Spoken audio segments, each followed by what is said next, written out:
কিশোরগঞ্জের ইটনায় নির্বাচনী জনসভায় যাওয়ার পথে হৃদরোগে মারা যাওয়া জামাত কর্মী শাহ আলমের পরিবারের দায়িত্ব নিলেন জামাত আমির ডাক্তার শফিকুর রহমান। সকালে ইটনা উপজেলার শিমুলবাগ গ্রামে শাহ আলমের পরিবারের সঙ্গে দেখা করেন জামাত আমির। এ সময় শোক সন্তপ্ত পরিবারের প্রতি সমবেদনা জানান তিনি। পরে আয়োজিত স্মরণ সভায় যোগ দেন। এছাড়া কটিয়াদীর সরকারি কলেজ মাঠের নির্বাচনী জনসভা থেকে ফেরার পথে সড়ক দুর্ঘটনায় নিহত আব্দুস সালামের পরিবারের সঙ্গে দেখা করতে যাওয়ার কথা রয়েছে জামাত আমিরের।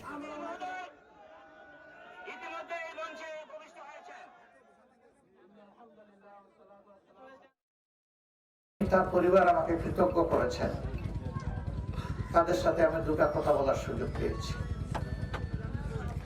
আমি ওই ছোট বাচ্চাটা, যার বয়স 7 বছর, মেয়েটা, ও ইনশাল্লাহ লেখাপড়া করবে যেমন লেখাপড়া করে আমার নাতি নাতনিরা।